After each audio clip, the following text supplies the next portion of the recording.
এখানে যারা গান শুনছেন গঙ্গাসাগর কারা গেছেন হাত তোলো। গঙ্গাসাগর কারা গেছো? সব তীর্থ বারবার, গঙ্গাসাগর একবার। আপনাদের বীরভূমের কাছে কাছে গঙ্গা খুব কম, যেতে গেলে সেই কাটোয়া যেতে হবে, নইলে উদ্ধারণপুর। তো আমাদের ঠিক কি না? হয় উদ্ধারণপুর নইলে কাটোয়া। আর যদি না যেতে পারো আমার ঘরে নিমন্ত্রণ করে ডাকলাম মান্দারকে, গোটা মান্দারকে নিমন্ত্রণ করে দিলাম। হ্যাঁ ভাড়া করে না, বোলপুর থেকে ট্রেন ভাড়া করে নেবে সরকারের বলে, সবাইকে নিমন্ত্রণ করে দিলাম। মায়েরা আপনারা আমার বাড়ি যাবেন, কোনো চিন্তা নেই, চলে যাবেন। গঙ্গাসাগর দেখিয়ে নিয়ে আসবো, কারণ আমি গঙ্গাসাগরের দেশের ছেলে। আমার বাড়ি থেকে গঙ্গাসাগর খুব বেশি দূর নয়, 1.5 ঘন্টার মতো পার্থক্য। এখান থেকে ইলাম বাজার যতটা, আমার বাড়ি থেকে গঙ্গাসাগর ততটা, খানিকটা দূর। এই গঙ্গার জলে স্নান যে করতে যায়, যে কোনো নদীর জলে যা স্নান যে করতে যায়, এই অপরাধটা তার হবেই হবে। বলো তো মায়েরা কি অপরাধ? বাবা এটা স্বাভাবিক ব্যাপার। এই সামান্য, এই যে বিরাট বড় একটা অনুভূতি, সামান্য বয়সে বিদ্যাপতির হয়ে গেছে।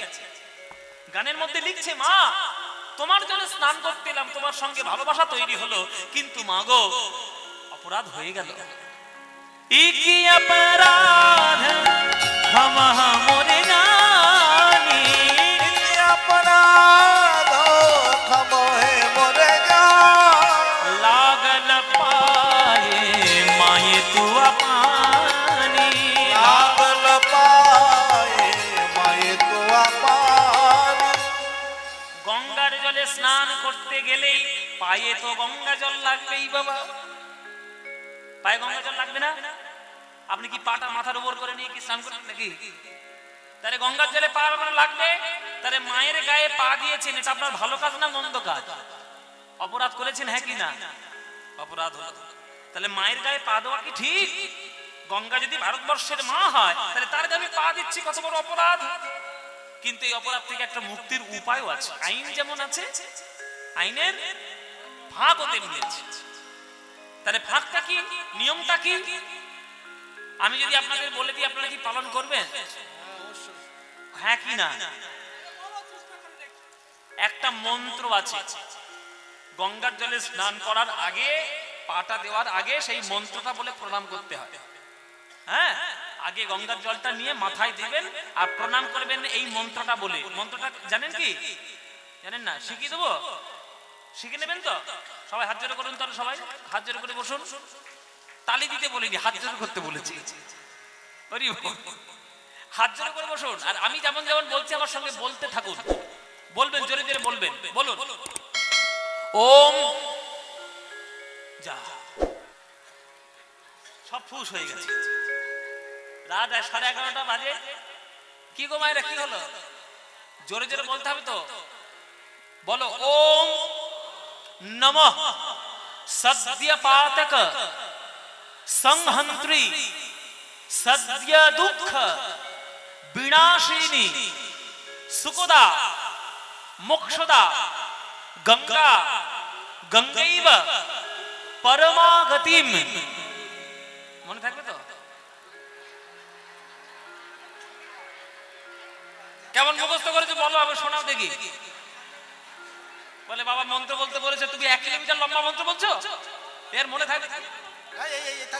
মনে থাকবে না, থাকবে না, থাকবে না তোমার মন্ত্র। ও মায়েরা, মন্ত্র মনে থাকবে না?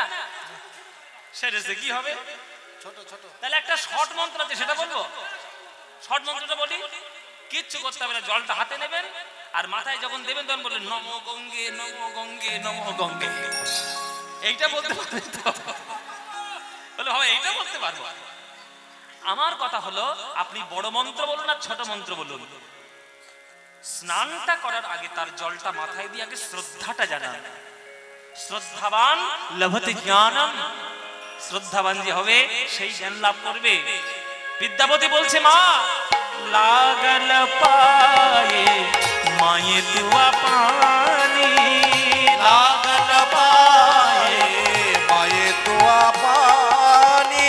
কি করিব জপ তপ যোগ ধ্যানে, কি করিব জপ তপ যোগ ধ্যানে। जन्म की तारत एक ही सिनाने, जन्म की तारत एक ही सिनाने, जन्म की तारत एक ही सिनाने, जन्म की तारत एक ही सिनाने। भाण ये विद्यापति समझहु तो, ये भाण ये विद्यापति समझहु तो, अंत काले जनी बिसरी हमोहे, अंत काले जनी बिसरी मोहे। हे মা গঙ্গা, আজ তোমার জলে স্নান করতে এলাম, তোমার কৃপায় আমি পেলাম। আজ আমার মনের কথা তোমার কাছে জানিয়ে গেলাম। আর জানানো হয় কি না হয়, যেদিন ইহ জগতের কার্য সমাধা করে যখন সকল কার্যের অবসান ঘটিয়ে এই জগতে ছেড়ে আমি ওই জগতে চলে যাব, মা গো এক বিন্দু কৃপা রূপে আমার মুখে এসে আমার জীবনটিকে ধন্য করে দিও। আমাদের হিন্দু শাস্ত্রে, সনাতন শাস্ত্রে মরে যাওয়ার সময় কি জল মুখে দিতে হয়? ওই জন্য শ্রাদ্ধের কার্ডে লেখা থাকে ওম গঙ্গা, লেখা থাকে না গঙ্গা, গঙ্গা প্রাপ্ত হয়েছে। কেননা যে গঙ্গা বিষ্ণুর চরণ স্থল থেকে প্রকাশিত হয়েছে, জন্ম নিয়েছে, তার এক বিন্দু যদি কেউ পেতে পারে, আমাদের ধারণা, আমাদের বিশ্বাস যে আমরা পাবন হবই, আমরা পূর্ণবান হবই। তাই বিদ্যাপতি বলছে ভার্ণয়ে বিদ্যাপতি সমঝও তোয়, অন্তকালে জানি বিসরি हमोय। যেদিন জগৎ ছেড়ে চলে যাব, জগতের কার্য সম্পূর্ণ করব, এই জগৎ ছেড়ে যেদিন আমি বিদায় হব মা, আজ তোমার চরণে প্রার্থনা জানিয়ে গেলাম, সেদিন চরণ ছাড়া করো না, চরণ ছাড়া করো না, সেদিন চরণ ছাড়া করো না, চরণ ছাড়া করো না। যেদিন জগৎ ছেড়ে চলে যাব, চরণ ছাড়া করো না, জগৎ ছেড়ে চলে যাব, চরণ ছাড়া করো। যেদিন জগৎ ছেড়ে চলে যাব, হরি হরি হরি বলে জগৎ ছেড়ে চলে যাব, হরি হরি হরি বলে জগৎ ছেড়ে চলে যাব, হরি হরি হরি বলে জগৎ ছেড়ে চলে যাব, চরণ ছাড়া করো না, চরণ ছাড়া করো না। সদ্য পাতক সংহন্ত্রী সদ্য দুঃখ বিনাশিনী সুখদা মোক্ষদা গঙ্গা, গঙ্গৈব পরমাগতি, জয় দেবী গঙ্গে, দেবী গঙ্গে, দেবী গঙ্গে।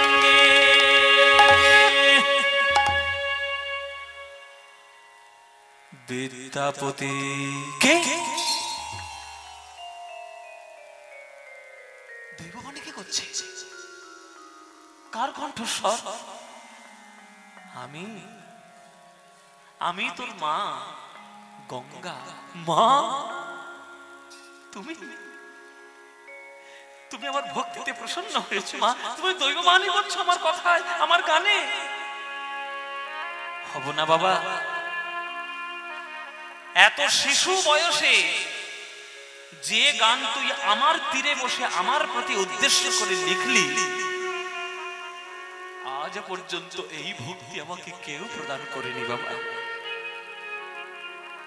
তাই আমি তোকে দৈববাণী করতে বাধ্য হলাম। আমার তীরে বসে তুই আমার কৃপা পাওয়ার জন্য তুই আমার গান লিখেছিস,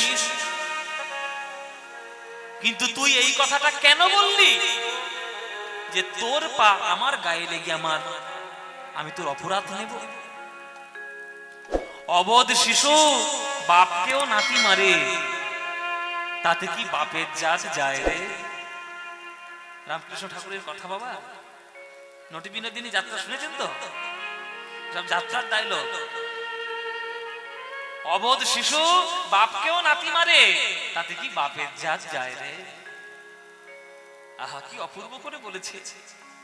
যখন শিশু মায়ের বুকের স্তনদুগ্ধ পান করে, তখন তার পা মায়ের বুকেও লাগে, মায়ের মুখেও লাগে, মাথাতেও লাগে, গায়েও লাগে। তাতে কি মা কখনো সন্তানের অপরাধ নেয়?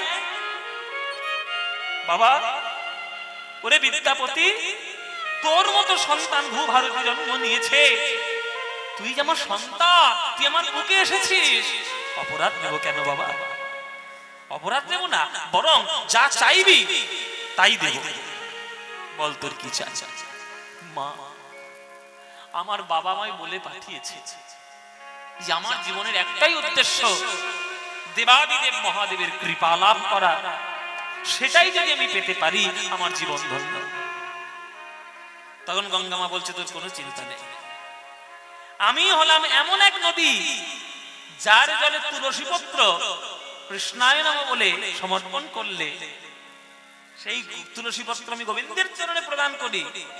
আর আমি হলাম সেই নদী যার জলে ওম নমঃ শিবায় বলে বিল্লপত্র সমর্পণ করলে সেই বিল্লপত্র নিয়ে গিয়ে আমি শিব ঠাকুরের চরণ প্রান্তে পৌঁছে দিই। আমি হলাম সেই নদী।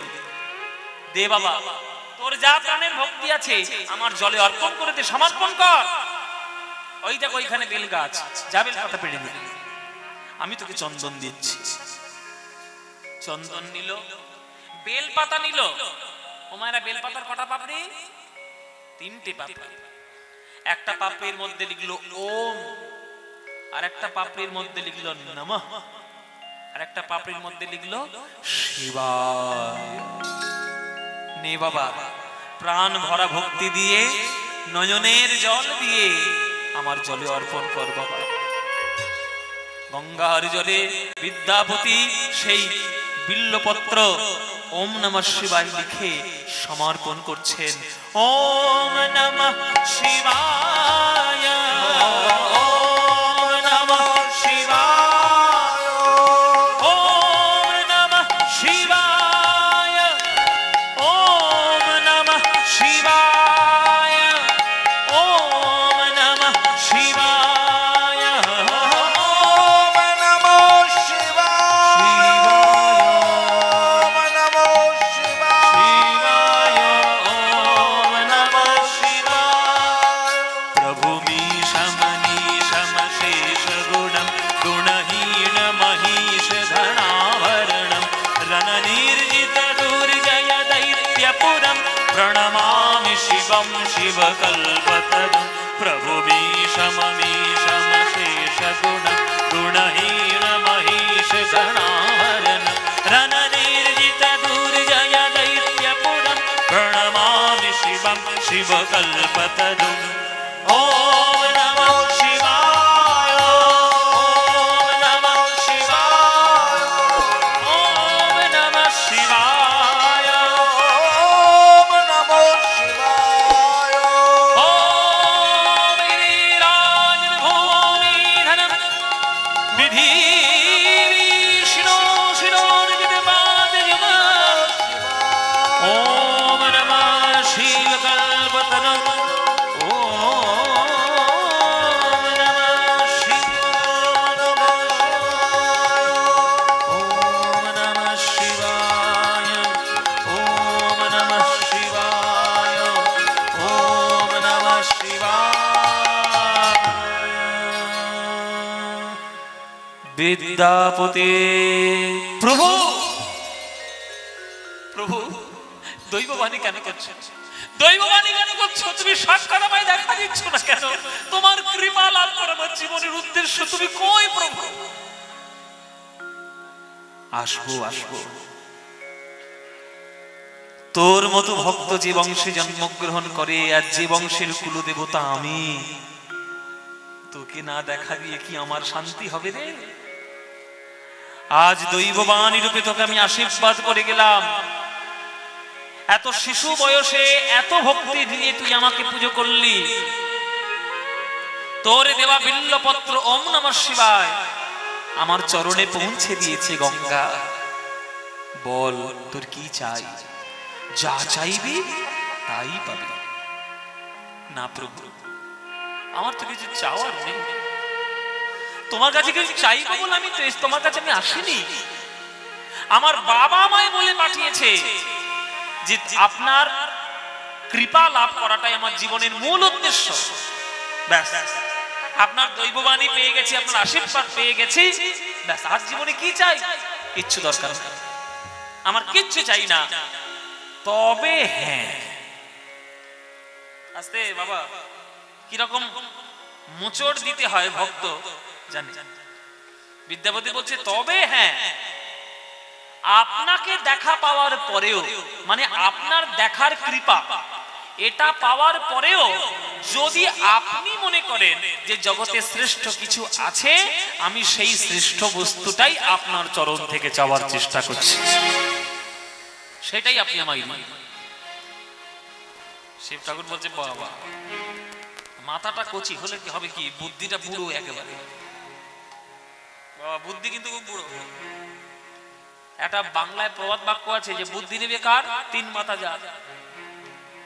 তিন মাথা যার বুদ্ধি নেবে তার, কি বলে না, তিন মাথা আর হয় নাকি কথা, আমাদের বাংলা একটা প্রবাদ বাক্য, তিন মাথা যার বুদ্ধি নেবে তার। তিন মাথা আবার কি, মানে যে বুড়োটা, যে বৃদ্ধটা, যার কোমর বেঁকে গিয়ে হাঁটুর মাথার নিজের মাথাটা এক হয়ে গেছে, মানে একবারে মরে যাবেই, বুদ্ধিটা তার নেবে। কেননা সারা জীবনের অভিজ্ঞতা দিয়ে কোথায় কি ভুল হবে না হবে সে বুড়ো কিন্তু জানে। কিন্তু যার এই এত ছোট বয়সেই এই বুদ্ধিটা হয়েছে যে আমার থেকেও বেশি কৃপার জিনিস যদি জগতে কিছু থাকে সেইটাই আপনি আমায় দিন, সাংঘাতিক বিপদ। এ তো দালাল এম্পোরিয়ামের মতো হয়ে যাবে। দালাল এম্পোরিয়াম জানেন তো? দেখুন আপনাদের বোলপুরের খবর আমি রাখি, বোলপুরের দোকান আছে না দালাল এম্পোরিয়াম, হ্যাঁ আছে তো, বিরাট বড় দোকান, কাপড় দোকান। তারপর আরেকটা কি আছে এদিকে সাইতে না কোথায়, অনুপম নাকি, হ্যাঁ বোলপুরে, দেখো সব নাম আমার জানা আছে। আচ্ছা আমি বলছি কেন, এই কারণে এই যে এইগুলো সব মেয়েদের কারবার। এই মেয়েগুলো ভালো যতই শাড়ি দাও এদের মন শান্তি জীবনে হবে না। হ্যাঁ বলে আরো শাড়ি ভালো কি আছে দেখাও, দোকান উল্টে দিয়ে ছেড়ে দিতে পারে এই মেয়েগুলো। এদের জ্বালা ওই যে সিসিটিভি ক্যামেরা বসিয়েছে। ও মায়েরা, তুমি যদি দোকানে গিয়ে বলো যে দোকানদার আমাকে একটা ভালো শাড়ি দাও, এবার দোকানদার জিজ্ঞেস করবে বাজেট কত, 5,000, 6,000, 10,000, 12,000। এবার তুমি যদি বলে একবার ফেলো যে সব টাকা ফাঁকা বুঝি না, টাকা যত পারবে নিয়ে নাও, তোমার দোকানের সব থেকে সেরা শাড়ি কোনটা সেইটা আমায় দাও, ব্যাস দোকানদারের মাথা খারাপ হয়ে যাবে। পুরো দোকানটা তখন ঘুরতে পাল্টে শাড়ি,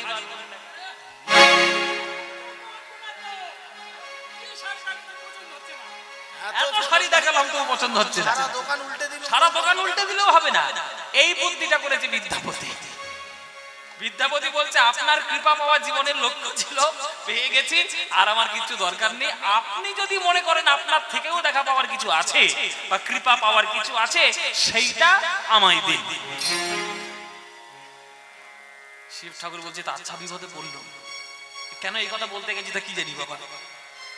শোন বিদ্যাপতি, একটা জিনিস কিন্তু জগতের সর্বশ্রেষ্ঠ, কিন্তু সেইটা আমি তোকে দিতে পারবো না। তুমি তো বললে বাবা এক্ষুনি দেবে না, মানে দিতে পারবো না বলতে ওই জিনিসটাই আমার কাছে নেই। তার কার কাছে আছে? বলে ওটা তোর আমার গিন্নির কাছে আছে, তোর মার কাছে আছে। জানিস তো বাবা আমিও সংসারী মানুষ, দুটো ছেলে যা হয়েছে তাদের জ্বালায় জ্বালায় একবার চলে যাচ্ছি, আর একজন হাতির মাথা মাথায় নিয়ে ঘুরে বেড়াচ্ছে।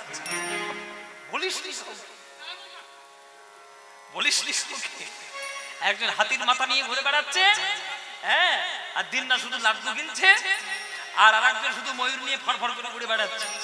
এইসব ছেলে মেয়েগুলোর পাল্লায় পড়লে সংসার হয়? আমিও তো সংসারী মানুষ, হ্যাঁ, আর যতই আমি হম্বি তম্বি করি না কেন, কর্তা যতই হম্বি তম্বি করি না কেন, একজনের কাছে কর্তা জব্দ। বাবারা কার কাছে জব্দ আপনারা? হাড়ে হাড়ে টের পাচ্ছেন, গিন্নির কাছে জব্দ আপনারা। হ্যাঁ আপনারাও যেমন টের পাচ্ছেন, আমিও নতুন নতুন টের পাচ্ছি। দেখো কাণ্ড। ও মায়েরা, সবাই যত হোক গিন্নির কাছে সব জব্দ। তোর মার কাছে যা, তোর মাকে জানিস মহামায়া। ভগবান শ্রীকৃষ্ণ কারণ সমুদ্রে শয়ন করে থাকেন, কারণ সমুদ্র সাই নারায়ণ যখন মায়ার প্রতিক্ষণ করেন, মায়া হয় গর্ভবতী। মায়া কোনো সন্তান প্রসব করে না, অজস্র ব্রহ্মাণ্ড প্রসব করে। প্রত্যেকটি ব্রহ্মাণ্ডের মধ্যে একটি করে বিষ্ণুর অধিষ্ঠান, তাকে বলে গর্ভদক্ষাই বিষ্ণু। আর সেই মা মহামায়া জগৎ যিনি সৃষ্টি করেন, সেই মহামায়া যখন বৃন্দাবনে গিয়ে রাধা গোবিন্দের লীলা যোগসূত্র স্থাপন করেন, তখন তিনি হন যোগ মায়া। একই মা জগৎ যখন সৃষ্টি করেন তিনি হন মহামায়া, রাধা কৃষ্ণের লীলার যোগসূত্র যখন স্থাপন করেন তিনি তখন হন যোগ মায়া। ওই মার আঁচলে, শাড়ির আঁচলে চাবির গোছাটা আছে, ওই চাবি দিয়ে একটা সিন্ধুক খুলতে হয়, সেই সিন্ধুকটার নাম হচ্ছে প্রেম সিন্ধুক।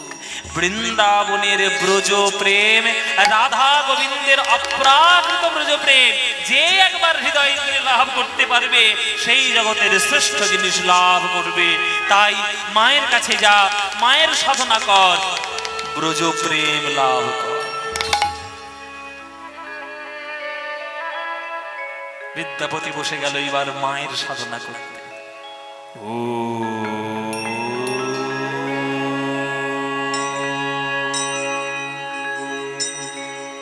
বিদ্যাপতি যখন মাকে ডাকছে, তাহলে আমরাও একটু মাকে ডাকি।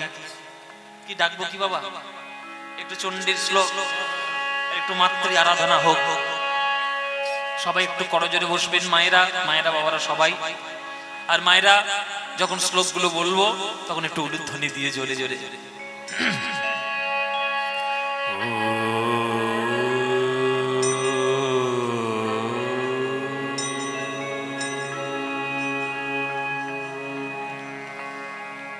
त्वं स्वाहा त्वं स्वधा त्वं हि वषट्कार स्वरातिमेका सुधातमक्षरेणेति त्रिधा मात्रातिका स्थिता अर्धमात्रा स्थिता नित्या यानुच्चर्मा विशेषतः त्वयि विधार्यते सर्वं त्वयि तत्सृज्यते जगत् त्वयि तत्पाल्यते देवी त्वमत्सन्ति च सर्वदा विश्रेष्ठ सृष्टिरूपा त्वं स्थितिरूपा च पालने तथा संहृतिरूपान्ते जगतस्य जगन्मयि महाविद्या महामाया महामेधा महाश्रुतिः महामोहा च भवति महादेवी महाशूरि प्रकृतिस्त्वं हि गुणस्य सर्वत्र विभावेनि कालरात्रिर् महारात्रि महोरात्रिश्च दारुणा त्वं ह्रीं त्वमीश्वरी त्वं ह्रीं त्वं बुद्धिर्बलक्षणा लज्जा पुष्टि तथा तुष्टि त्वं शान्ति कान्तिदेवज खड्गिनी शूलिनी घोरा गदिनी चक्रणे तथा शङ्खिणे चापिणे बाण भूषणि परिकायुना सौमशम्य तराशेष सौम्यभ्यस्तदिशंस्मनि परावरणं परमा त्वामेव परमेश्वरी ॐ सर्वमाङ्गल्ये शिवे सर्वार्थ साधिके शरण्ये त्र्यम्बके गौरी नारायण नमस्तुते सृष्टिस्थिति विनाशानां शक्तिभूते सनातने गुणाश्रये गुणमयि नारायणे नमः।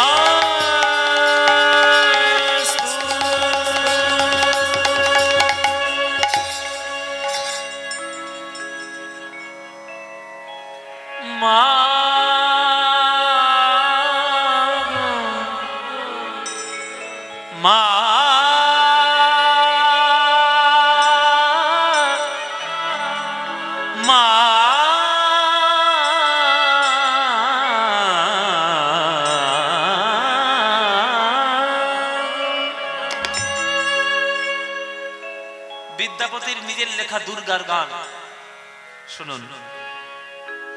বিদ্যাপতি একটা বই লিখেছিলেন, সেই বইটার নাম হচ্ছে দুর্গা ভক্তি তরঙ্গিনী। কি বললাম? দুর্গা ভক্তি তরঙ্গিনী। এই বইটা ভাগ্যবশত গুগলেই পাওয়া যায়, ইন্টারনেটে। যদি আপনারা বাজারে কোথাও খুঁজে না পান, পিডিএফ ডাউনলোড করে নিতে পারবেন। দুর্গা ভক্তি তরঙ্গিনীর বই নিয়ম অনুসারে এখনো পর্যন্ত 20 গ্রামে মিথিলাতে পুজো হয় দুর্গা পুজো। মিথিলার যে দুর্গা পুজোটা হয় সেটা বিদ্যাপতির নিয়ম ধরে ধরে হয়। সেই বইটার নাম দুর্গা ভক্তি তরঙ্গিনী। সেই দুর্গা ভক্তি তরঙ্গিনীর একটা গান, এটা বন্দনা দুর্গার, সেটা আপনাদেরকে শোনাই। দুর্গাকে ডাকছে মা। কনক ভূধর তড়ির আগের উপরে शिखरवासिनि चण्डिका जय चारुहासिनि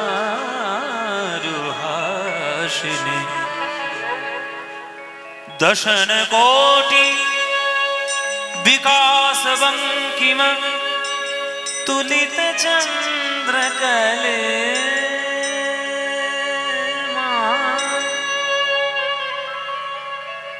রাগটা যদি আপনাদের বুঝতে অসুবিধা হয় তাহলে এই রাগের একটা মান্নাদের গান আছে, মান্না বাবুর গান আছে, আমাদের শ্রদ্ধেয় পরম শ্রদ্ধেয় শিল্পী মান্না বাবুর গান। রাত জাগা দুটি চোখ যেন দুটি কবিতা লিখেছিলে মনের খাতায় অশ্রু ঝরানো লিপিকা। শুনেছেন? ওই একই রাগ এইখানে হচ্ছে, এটা দুর্গা বন্দনার মধ্যে হচ্ছে। কনক ভূধর শিখর বাসিনী চণ্ডিকা জয় চারুহাসিনী দशन कोटि विकास बंकिम तुलित चंद्रकले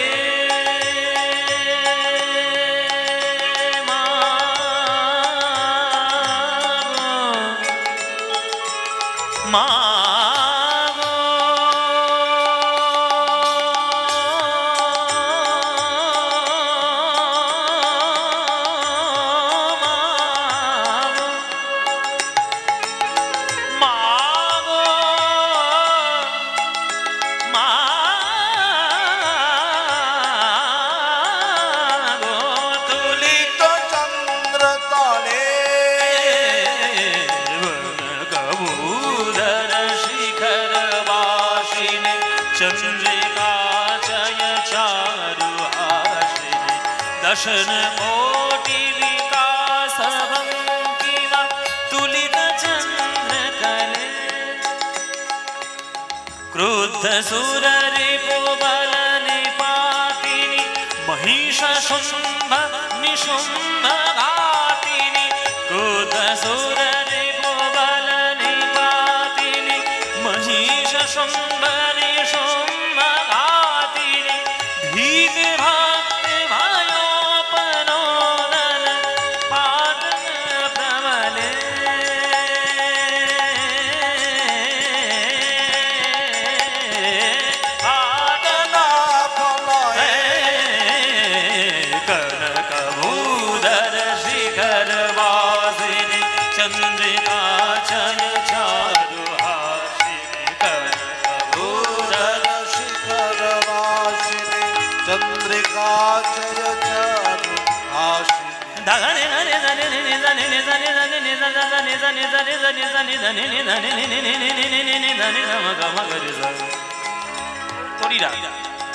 सारे गरे सारे गम धम गरे सारे गम धम ध ध ध ध म धम ग गम धनि धनि धम धम गरे गरे सारे गम म ध पम गरे ग पम ध पम गम गरे सारे ग पम ध नि नि नि नि नि नि नि नि धनि नि म ध ध गम म रे ग ग सारे गम धनि धनि गरे सा ध ग ग ध ग ध ग ध ग नि गरे सा म म म गरे गरे सारे नि नि धनि ध र नि नि ध ध ध ध नि नि ध ध ध ध नि नि ध तुलित चंद्रतले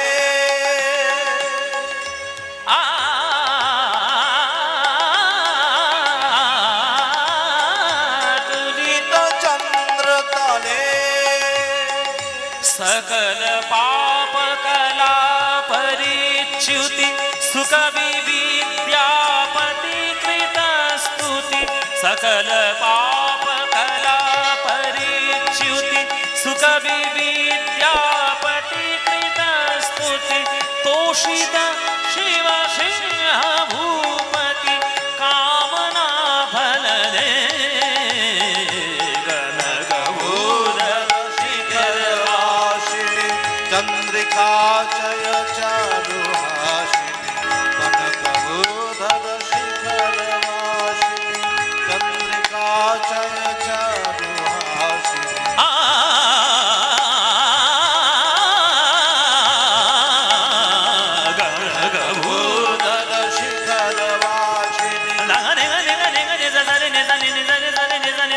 దని దబ దబ మద బమ గమ గరి సరి గమ బ పమ గమ ద గమ గమ గమ ద ద మద ని ని దని ని దని దని దని ద సని ద ఉదర శిఖర వాసిని చంద్రికా జయ చారుహాసి దశన కోటి వికాస బంకిమ తులిత చంద్ర తలే మా తులిత చంద్ర తలే మా గో తులిత చంద్ర కలే చంద్ర కలే చంద్ర కలే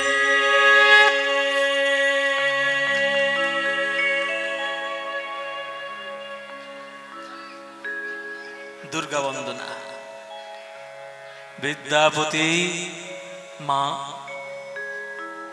আমার স্বামীর আজ্ঞায় আমার বন্দনা গান তুই যেভাবে গাইলি তোর এই অতি ভক্তিতে আমি এত প্রসন্ন বল বাবা তোর কি চাই প্রথম কথা আমার স্বামীকে তুই সন্তুষ্ট করতে পেরেছিস আমি তার সহধর্মিনী স্বামীকে সন্তুষ্ট করেছিস মানে অর্ধেক সন্তুষ্ট আমি এমনিতেই হয়ে গেছিলাম তারপরে তুই এমন ভাবে আমার বন্দনা করলি যে আমি সন্তুষ্ট না হয়ে থাকতেই পারলাম না বল বাবা তোর কি চাই তখন বিদ্যাপতি বলছে যে দেখুন মা দেখো মা বাবা মায় বলেছে যে সর্বশ্রেষ্ঠ প্রেম সম্পত্তির চাবি নাকি তোমার শাড়ির আঁচলে ওই প্রেম সম্পত্তি আমার চাই বলো মা তুমি দেবে কিনা তখন দুর্গা মা বলছে ওরে বিদ্যাপতি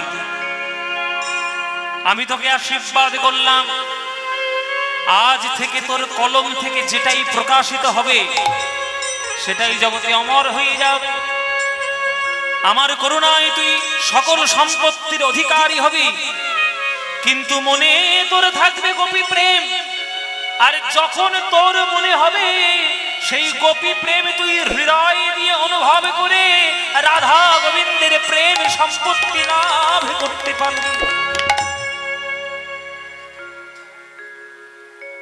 তাহলে এখনো পর্যন্ত কয়জনের আশীর্বাদ কৃপা বিদ্যাপতি পেল মায়েরা দেখি কেমন কীর্তন শুনছেন আমি বলেছি মাঝে মাঝে আপনাদের ঠুকে ঠুকে দেখবো কে কতটা ভালো গান শুনছো এখনো পর্যন্ত বিদ্যাপতি কজনের কৃপা পেয়ে ধন্য হলেন বলুন মায়েরা কজন বাবা তিনজন প্রথম কার করুণা পেয়েছেন মা গঙ্গা দ্বিতীয় কার করুণা পেয়েছেন দেবাদিদেব মহাদেব আর তিন নম্বর কার করুণা পেলেন মা মহামায়া মা যোগমায়া মা দুর্গা এইরকম করুণার যার জীবন তার কলম থেকে অমরত্ব সৃষ্টি হবে না তো কি সৃষ্টি হবে দুর্গা মা আশীর্বাদ করে গেছে যে তুই যেটাই বলবি সেটাই অমৃত হয়ে যাবে আর তুই যখনই মনে করবি তখন তোর মনটা হৃদয়ের মধ্যে গোপী ভাব তোর অনুজাগ্রত হবে গোপী ভাব পেলেই সব পাওয়া হয়ে যাবে বাবা যাও ব্যাস বিদ্যাপতি শুরু করলো রচনা সাহিত্য সমস্ত কিছু কৃপা সেই বিসপি গ্রামের মিথিলা অঞ্চলে তৎকালীন যিনি রাজা ছিলেন সেই রাজার নাম হচ্ছে শিব সিংহ শিব সিংহ সেই শিব সিংহের রাজ পণ্ডিত রূপে নির্বাচিত হয়েছিলেন বিদ্যাপতি তার রাজসভার এক রত্ন হিসেবে তিনি বিরাজ করতেন রাজসভার রাজকবি রাজপণ্ডিত গুরুদেব সকল কিছু গুণের অধিকারী হয়ে বিদ্যাপতি ছিলেন একদিন সর্বনাশ হয়ে গেল ঘরে বসে বসে বিদ্যাপতি সাহিত্য রচনা করছেন আর রাজরানী ছুটে এসেছেন গুরুদেব বাঁচা আমাদের সর্বনাশ হয়ে গেল আপনি আমাদের বাঁচা কি হয়েছে মা কি হয়েছে গুরুদেব খাজনা দিতে পারেনি বলে দিল্লির নবাব বন্দী করে নিয়ে গেছে আমাদের মহারাজকে শুলবিদ্ধ করার মৃত্যুদণ্ড আদেশ জারি করেছে দিল্লির নবাব আমার বোধহয় বিধবা হওয়ার সময় হলো আমি কোনো কিছু উপায় না দেখে আপনার চরণে ছুটে এসেছি আপনি কিছু একটা উপায় করেন আপনি বাঁচান আমাদের মা কোনো চিন্তা নেই মা কোনো চিন্তা নেই আমি আছি মা দুর্গার করুণা যদি আমার উপরে থাকে দেবাদিদেব মহাদেবের করুণা যদি আমার উপরে থাকে আমি ঠিক আমাদের রাজাকে আমি ফিরিয়ে নিয়ে আসবই কোনো চিন্তা নেই এই ঘটনাটা এবার আমি যেটা বলবো, এই ঘটনা ভারতবর্ষের ইতিহাসের কোনোদিন হয়নি। কেননা ইতিহাস বলতে যেটা এখন আপনারা স্কুলে পড়ছেন সেগুলো অনেক ভুলভাল ইতিহাস। কেননা অনেক ইতিহাসকে চাপা দিয়ে ওই ইতিহাসটাকে তৈরি করা হয়েছে যাতে আমাদের শাস্ত্র, আমাদের সংস্কার আমরা যাতে না পাই। আমাদের ইতিহাসকে দাবানো হয়েছে, আমাদের ইতিহাসকে মুছে ফেলা হয়েছে ইতিহাসের বই থেকে, যাতে আমরা আধুনিকতার নাম করে পাশ্চাত্য শিক্ষায় শিক্ষিত হয়ে আমাদের সংস্কারকে ভুলে যাই, আর বিদেশি শক্তিকে আক্রমণ দেখিয়ে বিদেশি শক্তি আমাদের থেকে অনেক উৎকৃষ্ট এটা মনে করে যেন আমাদের এই মতিভ্রমটা হয়। এই করে এখনকার দিনের ইতিহাস তৈরি। কিন্তু প্রকৃত ইতিহাসবিদ যারা, তাদের বইয়ের মধ্যে অক্ষরে অক্ষরে আসল ইতিহাসগুলো রয়ে গেছে। পৃথিবীর ইতিহাসে আজ পর্যন্ত কেউ করতে পারেনি যেটা বিদ্যাপতি করে দেখিয়েছিলেন, সেই ঘটনাই আপনাদের এখানে বলবো। এবার দিল্লির নবাব শিব সিংহকে বন্দী করে নিয়ে গেছে 2 বছরের খাজনা দিতে পারেনি বলে। শুলে চড়াবো, মৃত্যুদণ্ড ঘোষণা করে দিয়েছে, সমন জারি হয়ে গেছে। বিদ্যাপতি একটা কবি হয়ে, একটা সাহিত্যিক হয়ে, একজন সঙ্গীতজ্ঞ হয়ে দিল্লিতে ছুটেছেন রাজাকে বাঁচানোর জন্য। দিল্লির দরবার এসেছে আমাদের বিদ্যাপতি, হুজুর সালাম কবুল করুন। কে? আপনার নাম কি? আগে আমার নাম বিদ্যাপতি। কোথায় বাড়ি আপনার? আগে আমার বাড়ি মিথিলায়। মিথিলা? হ্যাঁ, তোমাদের রাজার তো মৃত্যুদণ্ড আজ্ঞা হয়ে গেছে, আবার মিথিলা থেকে এখানে কি করতে এসছো? 2 বছরের খাজনা দেয়নি, শুলবিদ্ধ করা হবে আগামীকাল। তোমার এখানে কি কাজ? তুমি কি করো? বলে আমি তো গান টান একটু লিখি, আমি সাহিত্য চর্চা করি। যাও গান লেখাবে, যাও যাও। এটা দিল্লির দরবার, এটা রাজনীতি করার জায়গা, এটা গান লেখার জায়গা না। যাও এখান থেকে। একটা কবি হয়ে তুমি এখানে আসা সাহস করে? বলে আমি আপনার কাছে আর্জি জানাতে এসেছি, আমার মহারাজের মৃত্যুদণ্ড মুকুব করে দিন। হ্যাঁ, কত হাতি ঘোড়া গেল তল, মশা বলে কত জল। আমি আমার দিল্লির নবাব হয়ে আমি সিদ্ধান্ত নিয়ে ফেলেছি, ও আবার কে কোথাকার কবি এসে আমাকে আজ্ঞা দিচ্ছে মৃত্যুদণ্ড মুকুব করে দিন। কে তুমি? তখন বিদ্যাপতি করজোড়ে বলছে, হে নবাব, আপনি যদি স্থির সিদ্ধান্ত নিয়ে থাকেন যে আমার মহারাজের মৃত্যুদণ্ড আপনি দেবেন, দয়া করে কালকে তার মৃত্যুদণ্ডটা দেওয়ার আগে এই রাজসভায় আপনার ওই তরবারি দিয়ে আমার গুন্ডুটা কেটে দিন, গলাটা কেটে দিন। আমার গলা কাটুন আগে, তারপর আমার মহারাজকে গিয়ে মৃত্যুদণ্ড দেবেন। কেন? অপরাধ তো তুমি করনি, অপরাধ তোমার রাজা করেছে। রাজার পাবে রাজ্য নষ্ট, প্রজার তো কোনো দোষ নাই। তুমি কেন মৃত্যুদণ্ড তুমি গ্রহণ করবে? তখন বিদ্যাপতি বলছে, শুনুন, জমিতে যেমন মাটি যেমন উর্বর হলে তবে সেই জমির ধান উর্বর হয়, ফসল উর্বর হয়, সবজি উর্বর হয়। একটি সাহিত্যিক, একটি সঙ্গীতজ্ঞ, একটি কবি তার কাব্য শিল্প সমস্তটা কিছু উর্বর করতে পারে যদি তার রাজ্যের মাটিটা শক্ত হয়। আমার রাজাটাই যদি না থাকবে, তাহলে আমি কার ভরসায় আমি গান লিখবো, সাহিত্য রচনা করব, শিল্প সৃষ্টি করব? তাহলে রাজা নেই, আমার সাহিত্যের মরণ ঘটবে, আর আমার সাহিত্যের মরণ ঘটা মানে আমারও মরণ ঘটা। বেঁচে থেকে আমি কি করব? আমার মুন্ডু কেটে দেবে, গলাটা কেটে ফেলবে। এই কথা শুনতে একটু নবাবের একটু নড়ে চড়ে বসেছে আর কি। এরকম কথা তো আজ পর্যন্ত কেউ বলেনি। আচ্ছা ঠিক আছে, তুমি কি করো? কি করো যেন বললে? আমি গান লিখি। গান মানে কবি? গান শোনাতে পারো আমায়? হ্যাঁ, শোনাতে পারি। বলো দেখি, আমাকে একটা গান শুনিয়ে প্রসন্ন করো দেখি। আমি দিল্লির নবাব, এই রাজ দরবারে আমি কথা দিলাম, গান শুনিয়ে যদি আমার মন জয় করতে পারো, তাহলে তোমার রাজার মৃত্যুদণ্ড আমি মুকুব করে দেব। শোনাও আমায় গান। বলছে ঠিক আছে, আপনি কি গান শুনবেন বলুন, কি ধরনের গান আপনি শুনবেন বলুন। বলে এদিকে এসো। হরিবল মায়েরা, একটা অনুরোধ করছি, যেসব প্রসঙ্গগুলো বলছি এগুলো খুব গভীর জিনিস, এগুলো চানাচুর নয়। খাবেন পুটপুট করে মুখে লাগবে আর খুব স্বাদ লাগবে, এর চানাচুর নয়। চানাচুর কীর্তন করা আমাদের হয় না, আমি চানাচুর কীর্তন করি না। এখনকার দিনে যে চানাচুর কীর্তন, মুখরোচক কীর্তন বেরিয়েছে, সব কীর্তন আমি করি না।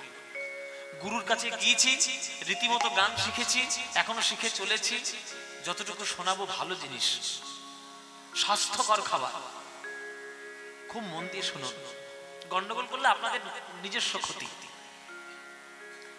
নবাব বিদ্যাপতিকে ডাকলেন, কিছু মনে করবেন না, ছোট মুখে বড় কথা।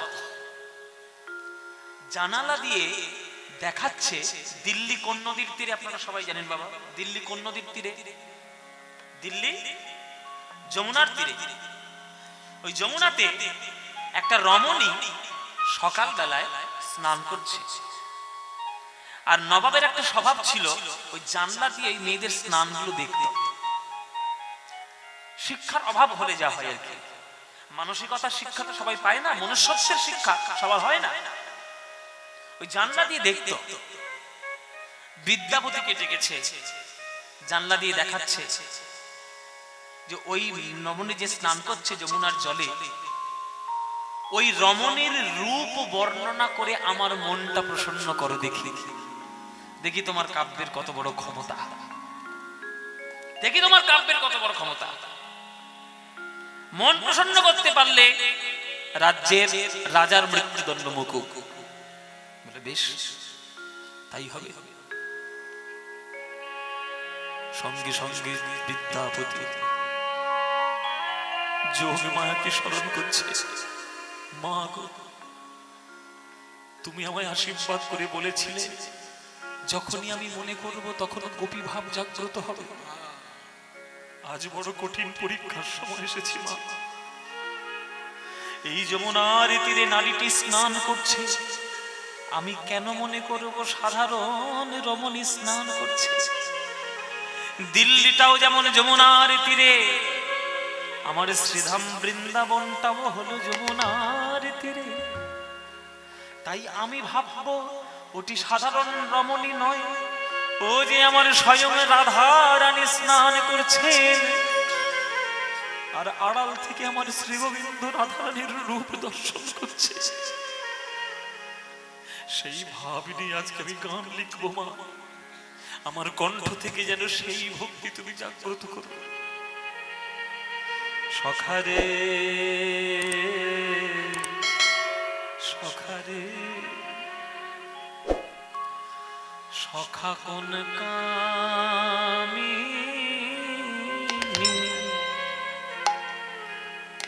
ও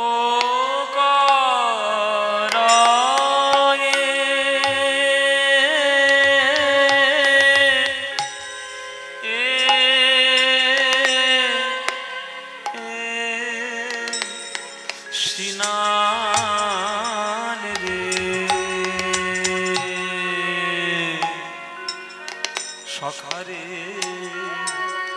সখা কোন কামিনী।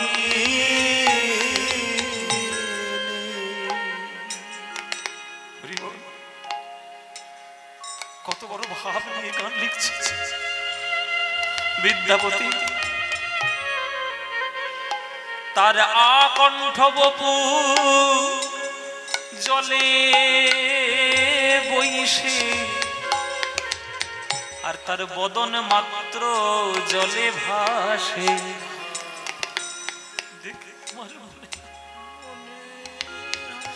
দেখে আমার মনে যেন যমুনার উপরে সোনার কমল ভাসে রে।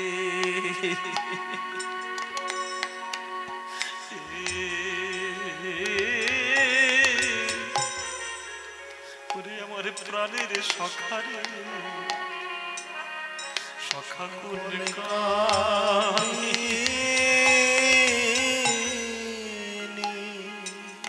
মায়েরা, রাধারানী স্নান করছে, গলা পর্যন্ত দেহ তার যমুনার তলায়। আর বদনটা যমুনার উপরে, যেন মনে হচ্ছে দেখে যেন সোনার একটা পদ্ম ফুল যমুনার উপরে ভেসে উঠেছে। সেটা রাধারানীর বদন। তাই আকণ্ঠ বপু জলে বইসে, তার বদনে মাত্র জলে ভাসে। দেখে আমার মনে হয় যেন সোনার কমল ভাসে রে। ওরে সখারে সখা কোন কামি,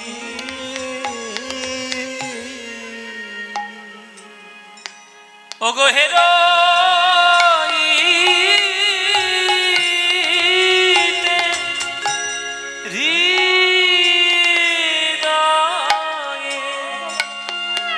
হানলো পাঁচ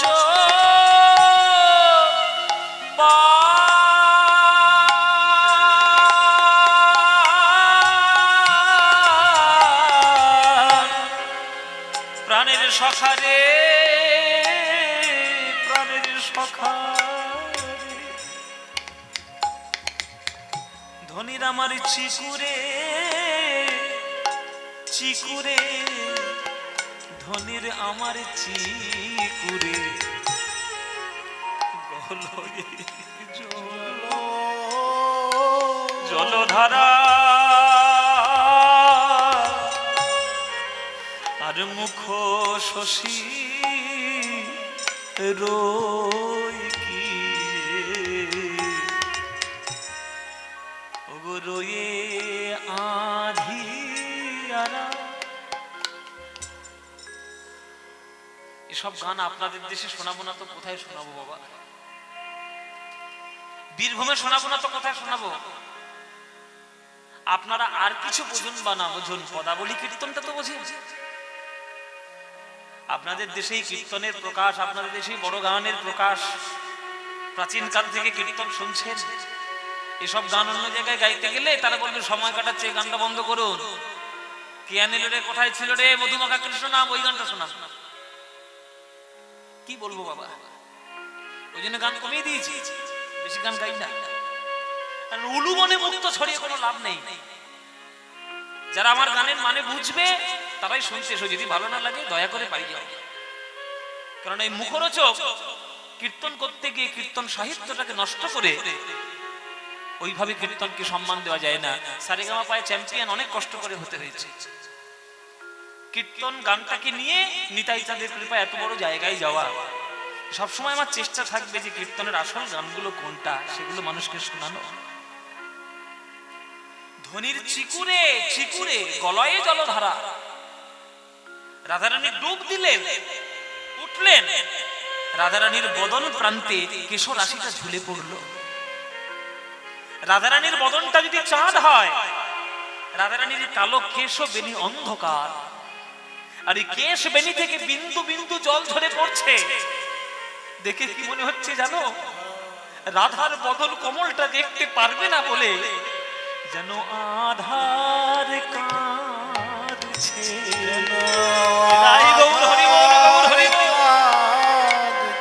যেন আধার কাঁদছে, যেন আধার কাঁদছে। মুখ কমল, মুখ শশী, মুখ চন্দ্র কমল দেখা পেল না বলে যেন আধার কাঁদছে। মুখ চন্দ্র কমল দেখা পেল না বলে আধার কাঁদছে। ওই মুখ চন্দ্র দেখা হলো না বলে রাধে রাধে রাধে বলে মুখ চন্দ্র দেখা হলো না বলে রাধে রাধে রাধে বলে চন্দ্র কমল দেখা হলো না বলে রাধে রাধে রাধে বলে চন্দ্র কমল দেখা হলো না বলে রাধে রাধে রাধে বলে। ধনির আমার চিকুরে, চিকুরে চিকুরে গলয়ে জল ধারা ও তার মুখ শশী রয়ে কিয়ে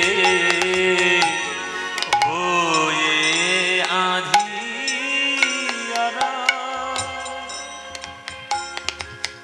মা দুর্গার করুণা এমন পূর্ণভাবে ছিল বিদ্যাপতির উপর, যে নবাব নারীদের স্নান দর্শন করত কাম দৃষ্টিতে, আজ বিদ্যাপতির বিন্দু বিন্দু নয়ন জল পড়ছে ওই দিল্লির দরবারে মা দুর্গার করুণায়।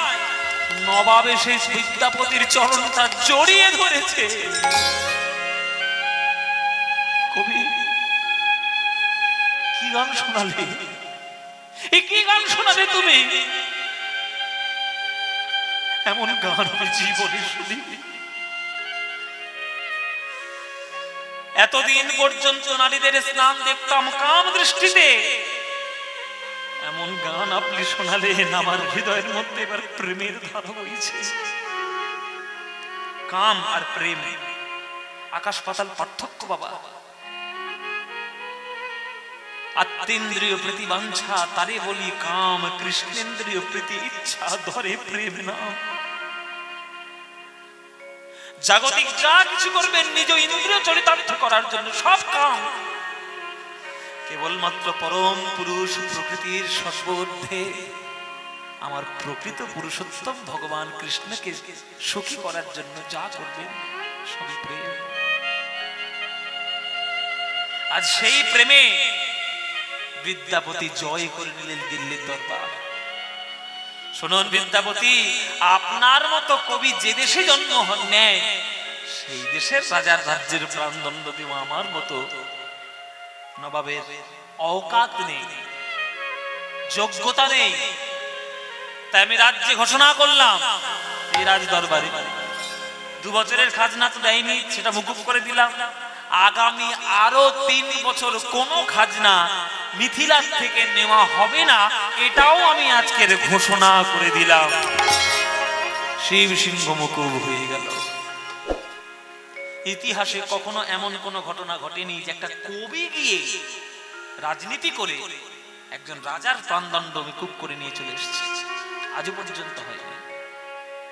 বাড়িতে ফিরে এসে শিব সিংহ চরণটা জড়িয়ে হাউ হাউ করে কাঁদছে যে আপনার মতো কবি আমার দেশে জন্ম নিয়েছে, আমার দেশের প্রতিটি ধূলিকণা ধন্য হয়ে গেছে। আপনার কাছে এই শিব সিংহর রাজ্য চিরকাল ঋণী থাকবে। আপনাকে আর রাজসভায় আসতে হবে না, আপনি বাড়িতেই থাকুন। আপনার পরিবারের সকল দায় দায়িত্ব সব আমরা গ্রহণ করব। প্রাণ ভরে শুধু আপনি সাহিত্য রচনা করুন, জগতে আরো রাধা গোবিন্দের প্রেমের গান রচনা করুন, সমস্ত দায় দায়িত্ব আমাদের থাকবে। টাকা পয়সা সব এখান থেকে যাবে, কোনো চিন্তা নেই। ওই যে বলে উপরওয়ালা জব দেতা হে দেতা ছাপ্পাড় ফাড়কে, এই কথাটা এসছে কোত্থেকে? কথাটা তো এসছে গীতার থেকে। গীতায় কৃষ্ণ একটা শ্লোক বলেছে বাবা, অনন্যাস চিন্তয়ন্তমাং যে জন পর্যুপাসতে তেষাং নিত্যাভিযুক্তানাং যোগক্ষেম বহাম্যহম। অনন্য চিত্ত সহকারে যে আমার নাম করবে, ভজন পূজন মনন করবে, তার যেটুকু দরকার সেটা তো আমি দেবই, যেটা তার কখনো প্রয়োজনই নেই সেটাও আমি তাকে ভুরি ভুরি দিয়ে দেব। বিদ্যাপতি বিবাহ করেছিলেন যে মেয়েটির সঙ্গে, তার নাম মহামায়া দেবী। মহামায়া দেবীর সঙ্গে বিবাহ করলেন। বাড়িতেই তার সাহিত্য রচনা, একের পর এক সৃষ্টি তিনি যেভাবে করে গেছিলেন সে সৃষ্টি আজ পর্যন্ত অমর হয়ে রয়েছে। আর কারোর কাছে অমর হয়ে থাক বা না থাক বাবা, আমাদের বৈষ্ণব জগতে কীর্তন যারা করে তাদের কাছে থাকবেই। কারণ আমরা যারা গান গাই তারা বিদ্যাপতিকে সর্বশ্রেষ্ঠ মাথার উপরে রাখি। আধুনিক কালের কবি হিসেবে আমাদের রবীন্দ্রনাথ ঠাকুর যেমন সর্বশ্রেষ্ঠ, তখনকার দিনে বিদ্যাপতির দিনে বিদ্যাপতি ছিলেন সর্বশ্রেষ্ঠ। তার গান জনে জনে বর্তমান আর মহাপ্রভু তার গান শুনতে অত্যন্ত পছন্দ করতেন। সকালবেলায় বসে কবিতা লিখছে, সাহিত্য রচনা করছে, হঠাৎ দরজায় টোকা পড়েছে।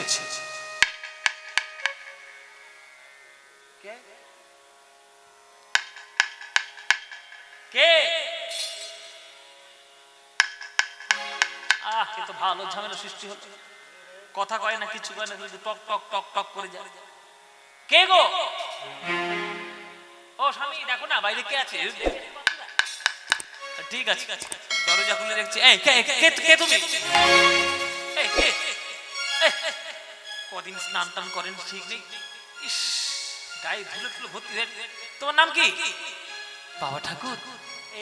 এই গ্রামে আপনি কি বিদ্যাপতি ঠাকুর? হ্যাঁ আমি বিদ্যাপতি। কি দরকার তোমার? তুমি কে হে? কদিন স্নান করনি, গায়ে এত ধুলো কেন? বলে আগে আমি এই জঙ্গলে থাকি, আদিবাসী লোক, হ্যাঁ আমি ওইখানেই থাকি। তো আমার কাজ হচ্ছে লোকের বাড়িতে গিয়ে চাকর বাকর সেবা করা, নৃত্যগিরি করা। কিন্তু আমার একটা আলাদা ধরনের আবেদন রয়েছে, যে রাধা গোবিন্দের প্রেমের গান রচনা করে তার কাছে আমি পদাবলী শুনবো, আর তার বাড়িতেই আমি নৃত্যগিরি করে আমার জীবনটা ধন্য করব। তাই আমি আপনার বাড়ি এসেছি। আপনার বাড়িতে যদি চাকর রূপে আমায় রাখেন, আমার জীবনটা ধন্য হয়ে যাবে। এই দয়া করুন না, এই পায়ে পড়ি আপনার। এই তো উড়িষ্যা জুড়ে বসলো, খাটে পড়ে উঠে পড়ছে। তোমার নাম কি? আমার নাম মুগনা। হ্যাঁ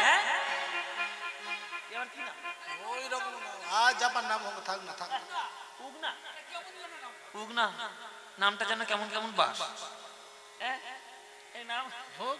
আচ্ছা ঠিক আছে, তোমার নাম উগনা। তুমি কি চাও বাবা? তাহলে আপনার বাড়িতে থাকবো, চাকর বৃত্তি করবো। এই দাঁড়াও, আমি বললে হবে না, গিন্নি। ওই যে বললাম গিন্নি, সব গিন্নি না, অনুমতি না দিলে হবে না। ও গিন্নি, ও গিন্নি, বলেন বলেন বলেন। বলি এটা কাজ কর্মের জন্য একটা চাকর বাকর রাখলে হয় না? চাকর রাখলে হয়, পয়সা নেই কিন্তু। এত পয়সা দিচ্ছে রাজবাড়ি থেকে, তো পয়সা নেই। এটা তো আমাদের স্বভাব বাবা। আমাদের জগতে কাদের অভাব সব থেকে থাকে না জানেন? যাদের বেশি আছে। দুজন জগতে রয়েছেন যাদেরকে বাদ দিয়ে বাকি সবারই অভাব। একজন হচ্ছে কুবের আর একজন হচ্ছে লক্ষ্মী। এই দুজনকে বাদ দিলে সারা বিশ্ববাসীর অভাব। ওই জন্য বলে না, রাজার হস্ত করে সমস্ত, কাঙালের ধন চুরি, আমাদের গুরুদেবের কথায়। এই বলছি কি, একটা রাখা উচিত। ওই বাইরে একজন এসছে, উগনা তার নাম। ওই উগনা বলে একটা লোক এসছে, তাকে রাখা যাবে? দেখুন কি কাজ করতে পারে আগে দেখুন। আরে সব করবে বলছে। হ্যাঁ হ্যাঁ, তোমার ঘর ঝাঁট দিয়ে দেবে, কুয়ো থেকে জল তুলে দেবে, কাপড় জামা কেচে দেবে, রান্না বান্না করে দেবে, বনের গাছ কেটে দেবে, ভাড়ার ঘরে ইঁদুর ঢুকলে তাহলে থাক থাক থাক, ইঁদুর মারবে যখন থাক। ইঁদুর মারার লোকের অভাব, ইঁদুর মারা এমন লোক রাখার দরকার আছে। এই ওগুলা তুই থেকে যা, তোর মা অনুমতি দিয়েছে, থেকে যা। বলে ঠিক আছে, তোর একটাই কাজ, ঘরে সব কাজ করবি। বলে আমার একটাই কাজ বাবু, আমি সব ঘরের কাজ করে দিয়ে শুধু একটা করে গান আপনার কাছে রোজ শুনবো। আরে ঠিক আছে, তাই বলি, কোনো চিন্তা নেই। এই বলে উগনা বলে ব্যক্তিটি বিদ্যাপতির বাড়িতে চাকর হিসেবে নিযুক্ত হয়ে রয়ে গেল। চাকর হিসেবে নিযুক্ত হয়ে রয়ে গেল, তার ঘরের সমস্ত কাজ করে দেয়। একদিন দুপুর বেলায় এই মহামায়া দেবী বলছে, এই যে ঘরে অন্নের দানা নাই, যাও হাঁড়িতে শুধু জল ফুটছে, যাও বাজার করে নিয়ে এসো হাট থেকে। হাট আগেকার দিনের হাট এখনকার দিনেও হয়, একটা জায়গায় সমস্ত দোকানদার এসে বসে, সেখান থেকে বাজার করে। উগনা বিদ্যাপতি মিলে বাজার করতে চলেছে হাটে। আর বিহারটা জেনে রাখবেন বাবা, ঠান্ডাও যেমন পড়ে তেমন গরমটাও তেমন পড়ে, ঠিক আপনাদের বোলপুরের মতো। আপনাদের বোলপুর সাংঘাতিক বাবা, সব দিক দিয়ে শ্রেষ্ঠ। একবার কবিগুরুর জায়গা, যেমন গরম তেমন ঠান্ডা। এই বোলপুরের মতো অবস্থা। রাস্তা দিয়ে যাচ্ছে, প্রচন্ড কাঠ ফাটা তাপ, প্রচন্ড রৌদ্র। না কেন এত বেলায় বেরোতে গেলে তো মা একটু সকাল সকাল বলতে পারে না? এই বাতার উপর সূর্য উঠেছে, আর যাওয়া যায়? আর যাওয়া যাবে না, এই বড্ড রোদ। এই সামনে একটা বট গাছ এসছে রে, এই বট গাছের তলায় একটু বসি। নিমের হাওয়া আর বটের ছায়া, এই দুটোই প্রত্যেকটা জীবনের ক্ষেত্রে উপকারী। বট গাছের তলায় বসে জিরিয়ে নিচ্ছি। কবির মন বাবা, কখন কি উদয় হবে কোনো ঠিক নেই। গাছের তলার ছায়ায় বসে ওই যে মনটা শীতল হয়ে যাচ্ছে। না এই কি সুন্দর বটের ছায়া রে, এই বট গাছের ছায়ায় বসে কি সুন্দর আমার একটা গান মনে পড়ছে। গান গান এই কাগজ কলম তো নিয়ে আসিনি, কি হবে? গানটা মুখস্থ রাখবে কি করে? উগনা বলছে আপনার কোনো চিন্তা নেই, আপনি বলুন গানটা, আমি মুখস্থ করে রাখবো। তুই মুখস্থ করে রাখতে পারবি? হ্যাঁ হ্যাঁ, আপনি যা বলুন আমি মুখস্থ করে রাখবো। ঠিক আছে, তাহলে বাল্যকের গানটা শোন। মায়েরা বট গাছের তলায় বসে আজকের গান গাইছে বিদ্যাপতি। ও হে রাধা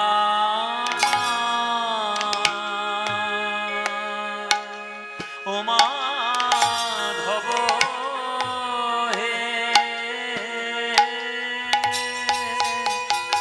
বহু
মাধব ও হে রাধা মাধব। এই গানটা মহাপ্রভুর অত্যন্ত প্রিয় গান ছিল, খুব প্রিয় গান বাবা। যখনই জগন্নাথকে দেখতেন, জগন্নাথকে দেখার সময় এই গানটা মহাপ্রভু গাইতেন আর অঝোর নয়নে কাঁদতেন। দেই তুলসী তিল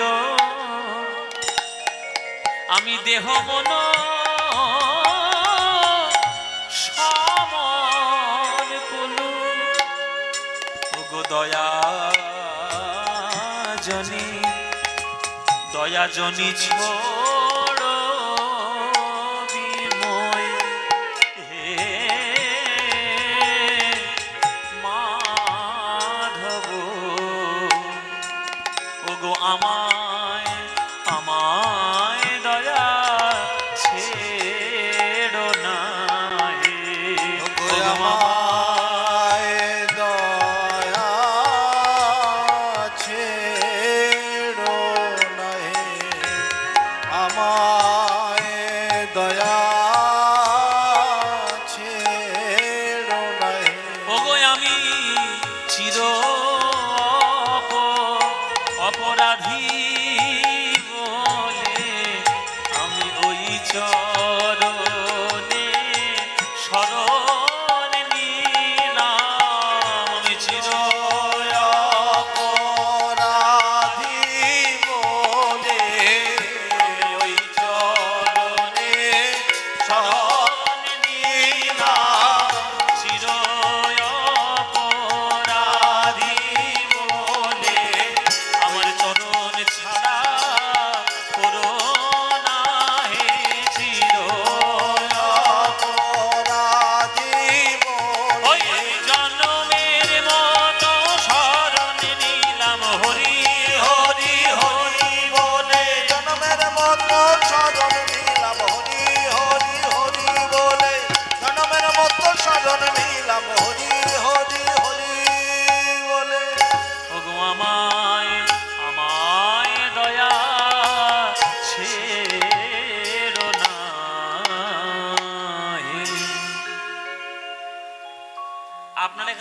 গান শুনছেন, হাত তুলে আমার কাছে একটা সত্যি কথা বলুন তো, ভগবানকে আপনারা কি দিয়েছেন?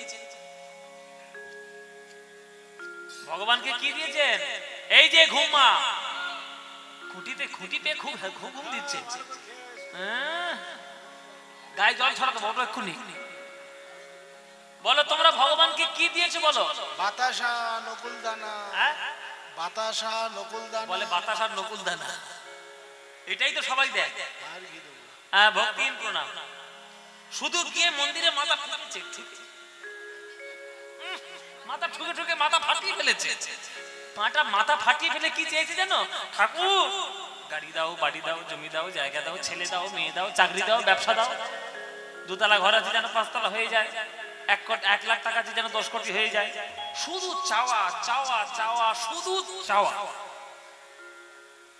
কেউ অস্বীকার করতে পারবে? আমি নিজেই অস্বীকার করতে পারবো না, তাই আমি আগে থেকে হাতটা গুটিয়ে রেখেছি। আপনি আচরি ধর্ম অপরে শিখায়, নিজে না করিলে অন্য শিখাতে না যায়। আমি নিজে হাতটা গুটিয়ে নিয়েছি, আমিও চাই। কেননা আমরা হলাম সাধারণ জীব, চাওয়াটাই আমাদের ধর্ম। যে যেখানে পাই সেখানে ভগবানের কাছ থেকে শুধু চেয়ে নিই। দেখবেন বিভিন্ন কালী মন্দিরে গিয়ে শুধু সুতো বাঁধা ঢিল বাঁধা, শুধু সুতো বাঁধা ঢিল বাঁধা। মা আমার এটা দাও, মা আমার এটা দাও। মায়ের খেয়ে দিয়ে কাজ নেই? তোর জমি জায়গা দেওয়ার জন্য মা কি দপ্তরখানা খুলে বসে রেখেছে নাকি? যদি মায়ের কাছ থেকে এইগুলো চাইলে জীবনে উন্নতি হতো, তাহলে আমাদের থেকে কোটি গুণ বুদ্ধিমান ছিল নরেন্দ্রনাথ দত্ত। সে চেয়ে নিত আমার গাড়ি দাও, বাড়ি দাও, কলকাতার যেন পুরো কলকাতার মালিক আমি হতে পারি, পুরো পৃথিবীর মালিক। চেয়েছে? চাইনি। যেটা চাইলে দুদিনের জন্য ফুরিয়ে যায়, ভগবানের কাছে সেটা চেয়ে কি হবে বাবা? যেটা চাইলে জীবনের পরমার্থিক উন্নতি হয়ে যায়, যেটা চিরকালের মতো স্থায়ী হয়ে যায়, সেটাই চাইতে হয়। তাই বিবেকানন্দ সেটাই চেয়েছিল, মা আমায় জ্ঞান দাও, ভক্তি দাও, প্রেম দাও, বুদ্ধি দাও, বিবেক দাও, শক্তি দাও, শ্রদ্ধা দাও, এটাই চাইতে হয়। তাই আমি আপনাদের কাছে হাত জোড় করে বলি, ভগবান আপনাকে কর্ম করার ক্ষমতা দিয়েছে। কর্মণ্যেবাধিকারস্তে মা ফলেষু কদাচন মা কর্ম ফল হেতুর্ভ মা সঙ্গস্তরি কর্মণি। গীতার কথা। কর্মটা করো, ফলের চিন্তা করো না। যে যে কাজ পেয়েছো সেই কাজটা ঠিকভাবে করো। তোমার যতটুকু যোগ্যতা, তোমার কপালে যতটুকু আছে সেটা তুমি পাবে, যদি কাজটা ঠিক মতো করে করো। কাজের নাম ভাষ্যে নেই, শুধু ফলের চিন্তা হবে না। ভগবান আজকে প্রশ্ন করছে, কি রে তুই আমায় ডাকছিস, কি দিয়েছিস সারা জীবন তুই আমাকে? তখন ভক্ত বলছে, আমি তো কিছুই দিতে পারিনি, তাই দেওয়ার জন্য আজকে আমি এসেছি। দেই তুলসী তিল দেহ মন সমর পলু, দয়া জনি ছোড়ো বিময়। আমি কি দিয়েছি? শোনো, ভগবান যখন প্রশ্ন করছে যে তুই আমাকে কি দিয়েছিস, কি দিয়ে তোকে ভালোবাসবো। একটা বাবা যদি অফিস থেকে বাড়িতে ফেরে, তাহলে বাবাটা ছেলের জন্য 1 ভান্ডার রসগোল্লা কিনে নিয়ে যায়, বলে আমার ছেলে খেতে খুব ভালোবাসে। ছেলে যদি ওই ভাগ থেকে রসগোল্লাটা তুলে নিজে খাওয়ার আগে বাবার মুখেই তুলে দেয়, তখন বাবার মুখটা আনন্দে ভরে যায়, তাই না? গণইতে দোষ গুণলেশ না পাবি, গণইতে দোষ গুণলেশ না পাবি, গণইতে দোষ গুণলেশ না পাবি, জব তুহু করবি বিচার, জব তুহু করো বিচার। কি বললাম বাবা? মিষ্টির গালে দেওয়া। ছেলে যদি মিষ্টিটা বাবার মুখে তুলে দেয়, তাহলে বাবার কত আনন্দ যে ছেলে আমার কষ্ট বুঝেছে, মিষ্টি নিজে খাওয়ার আগে আমায় দিয়েছে। তেমনি যা কিছু আপনি ক্ষমতা পেয়েছেন সব ভগবানের দেওয়া। কথা বলার ক্ষমতা, চলার ক্ষমতা, দেখার ক্ষমতা, প্রাণ নেওয়ার ক্ষমতা, সৃষ্টি করার ক্ষমতা সব ভগবানের থেকে পেয়েছেন। সেই সমস্ত ক্ষমতা দিয়ে যদি আপনি যে কোনো কাজ করার আগে আপনি আগে যদি ঈশ্বরকেই সেই ক্ষমতাটি প্রদান করেন, তবেই তো আপনি ধন্য। কিন্তু করেননি তো কোনোদিন। গণইতে দোষ গুণলেশ না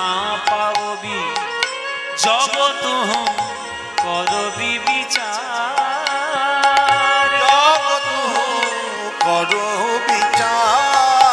আমার গুণ তো কিছুই পাবে না মাধব, আমার গুণ তো কিছু পাবে না মাধব। কে বলে রাশি রাশি দোষ পাবে, কিন্তু গুণ তো কিছুই পাবে না মাধব। বলে রাশি রাশি দোষ পাবে, গুণ তো কিছু পাবে না মাধব। ওগো তুহু জগন্নাথ জগতে কহয়সী, ও জগন্নাথ জগতে কহয়সী। তুহু জগন্নাথ জগতে কহয়সী, ও জগন্নাথ জগতে কহয়সী। জগবাহির নহমই ছাড়, আমি তো জগৎ ছাড়া নই হে। প্রভু আমি হরি বল, তো হরি বল। জগৎ ছাড়া নই। ও আমি তো জগৎ ছাড়া নই হে। ও আমি তো জগৎ ছাড়া নই। তুমি যদি জগন্নাথ হবে, তাহলে আমি তো জগৎ ছাড়া নই হে। তুমি যদি জগন্নাথ হবে, আমি তো জগৎ ছাড়া নই। চুপ কর।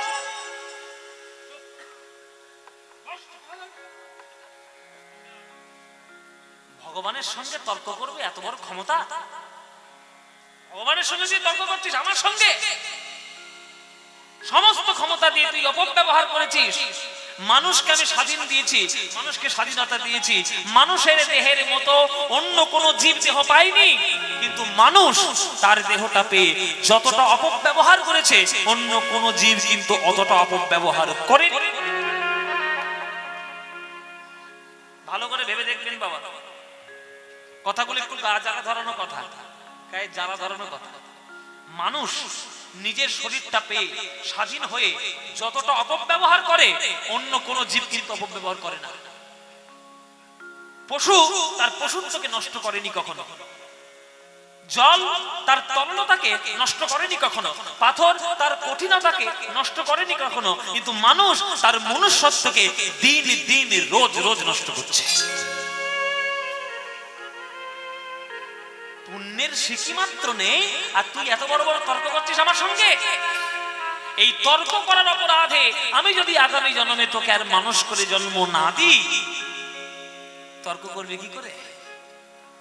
ভক্ত বলছে, হে প্রভু, সামনের জন্মে যদি মানুষের দেহ না পাই, তাহলে সামনের জন্মের মনের কথা আজ তোমায় বলে গেলাম। কি মানুষ পশু পাখি কি জনমিয়ে, কি মানুষ পশু পাখি কি জনমে, অথবা কীট পতঙ্গে। যদি তুমি আমায় গাছপালা করে জন্ম দাও, তাহলে আমায় দয়া করে তুলসী গাছ করে জন্ম দিও, তাহলে পাতা মঞ্জরি দিয়ে তোমার সেবা করবো, কাঠ হয়ে ভক্তদের গলায় মালা হব। যদি পোকামাকড়ে করে জন্ম দাও, তাহলে মৌমাছি করে জন্ম দিও, মধু আহরণ করে সেই মধু দিয়ে তোমার সেবা করব। যদি তুমি জলের প্রাণী করে জন্ম দাও, দয়া করে যেন শঙ্খ করে জন্ম দিও। মন্দিরে তোমার আরতি যখন হবে, তখন ফুৎকার বেরিয়ে উঠবে। যদি পাখি করে জন্ম দাও, যেন ময়ূর করে জন্ম দিও। পেখমের পালক হয়ে তোমার মাথায় চূড়া হয়ে শোভা পাবো। যদি পশু করে জন্ম দাও, গাভী রূপে জন্ম দিও আমার, তাহলে গাভীর দুগ্ধ হয়ে প্রসাদ হয়ে তোমার চরণে পড়ব। আর মরণ হলে চর্ম দিয়ে মৃদঙ্গ তৈরি হয়ে হরিনাম সংকীর্তনে বাজাতে কাজে লেগে যাও। কর্ম বিপাকে আমার গতাগতি পুন পুন, কর্ম বিপাকে গতাগতি পুন পুন, মতি রহু তুয়া পর সঙ্গে। আমার মতির তুয়া পর সঙ্গে।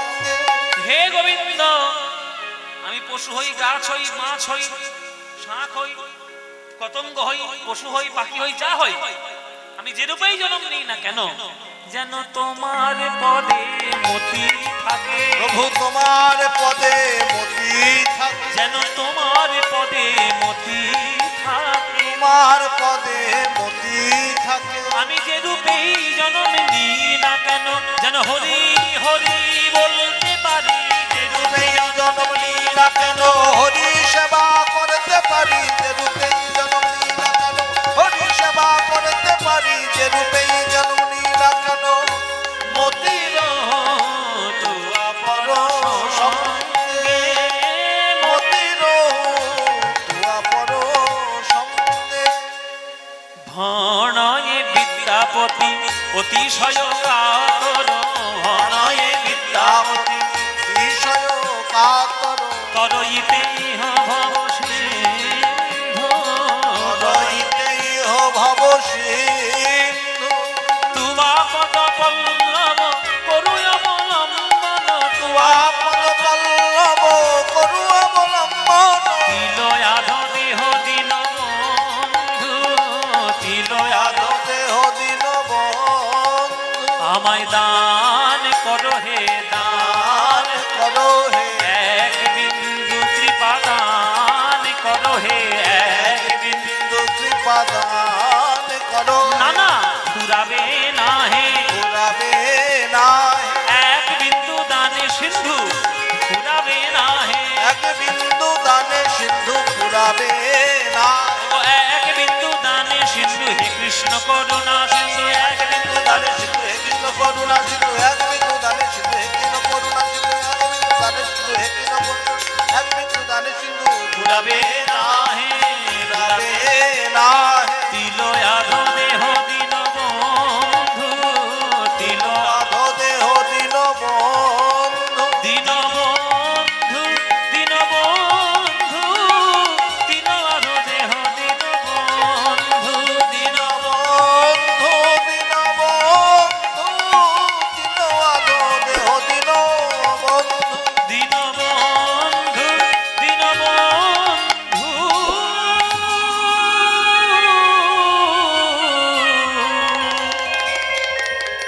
তিলয়াধ দেহ দিন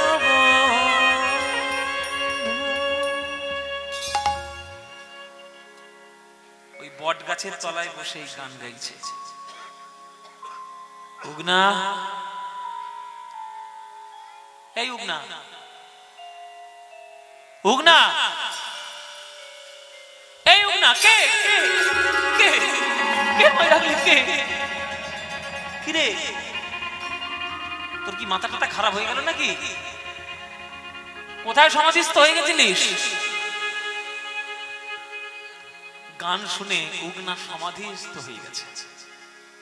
বাবা ঠাকুর কি গান আপনি শোনালেন, আমার মনে হলো যেন আমি গান শুনলাম না, স্বর্গ মর্ত পাতালে যেন আমার কাছে ত্রিভুবনে এক হয়ে গেল। ভালো লেগেছে? হ্যাঁ ভালো তো লেগেছে। বলে তোর তো ভালো লেগেছে, আর আমার যে গলা ফেটেছে। যা জল নিয়ে যা, এই জল নিয়ে আয়, গলা পিপাসায় ফেটে যাচ্ছে, জল নিয়ে আয়। জল বাবা। উগনা ছুটলো জল আনতে, গরম পড়েছে তো, গান গাইতে গাইতে গলাটা একটু শুকিয়ে গেছে, জল তো লাগবে। জল আনতে একটু দূরেই, মানে যে বট গাছের তলায় বসেছিল একটু দূরে একটা ঝোপ জঙ্গল ছিল, ঝোপঝাড়, সেইখানে উগনা ঢুকলো। একটু পরে হাতের মধ্যে একেবারে টলটলে পরিষ্কার জল নিয়ে এসে হাজির করেছে। এই নিন বাবা ঠাকুর, জল পান করুন বাবা ঠাকুর, জল।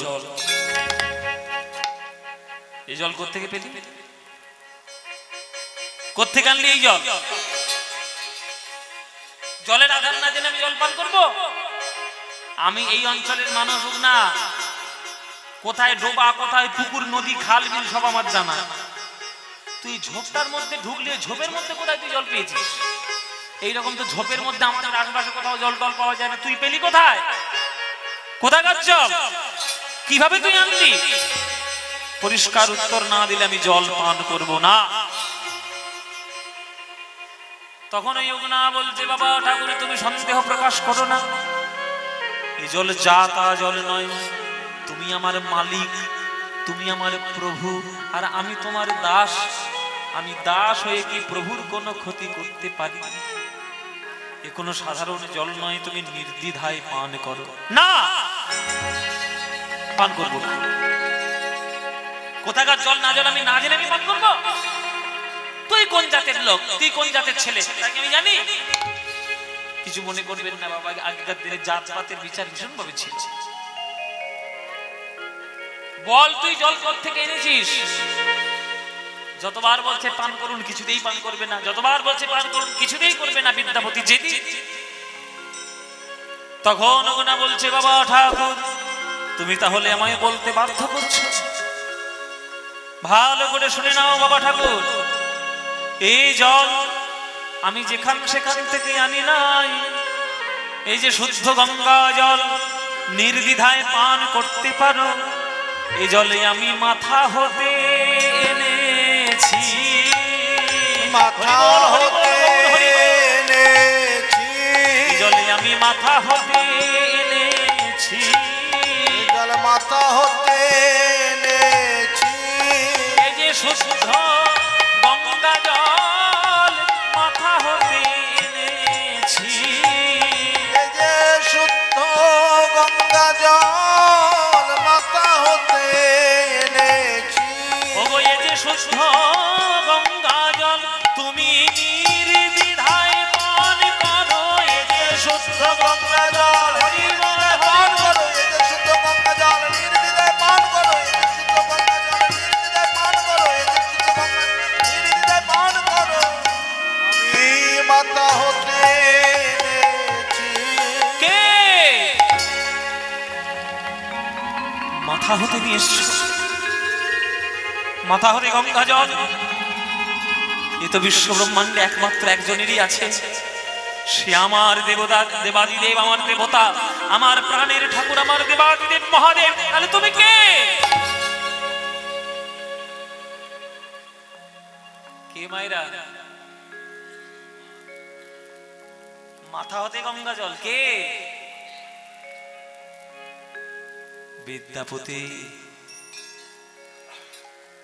যেদিন দৈববাণী করেছিলাম তুমি বলেছিলে না আমি দেখা কেন দিলাম না?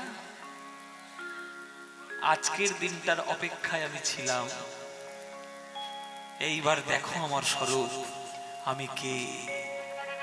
মায়েরা উলুধ্বনি দিন জোরে। তবে লোক না দেখাইল আপন স্বরূপ, তবে যুগ না দেখাইল আপন স্বরূপ। তবে যুগ না দেখাইল আপন স্বরূপ। তবে যুগ না দেখাইল আপন স্বরূপ। এই যে দেবাদিদেব মহাদেব হয়, হরি বল হরি বল। যে দেবাদিদেব মহাদেব হয় অনুরূপ। যে দেবাদিদেব মহাদেব হয় অনুরূপ। দেবাদিদেব মহাদেব হয় অনুরূপ। প্রভু আমায় ক্ষমা করো, প্রভু আমায় ক্ষমা আমার চরণ চিনতে পারি নাই, প্রভু আমায় ক্ষমা করো। চরণ চিনতে পারি নাই, প্রভু আমার ক্ষমা। আমার চরণ চিনতে পারি নাই, চরণ যুগল হিয়ায় ধরে, চরণ চিনতে পারি নাই, চরণ যুগল হিয়ায় ধরে। চরণ চিনতে পারি নাই, চরণ যুগল হিয়ায় ধরে, চরণ চিনতে পারি নাই, প্রভু আমার ক্ষমা। প্রভু আমায় ক্ষমা করো।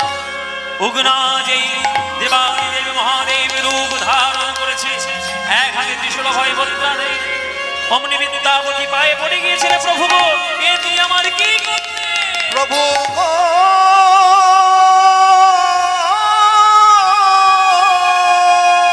প্রভু কি অপরাধ আমি করেছি, কি অপরাধ আমি করেছি যে আমার ঘরে তুমি আমার চাকর হয়ে তুমি আমার হয়ে গেলে? প্রভু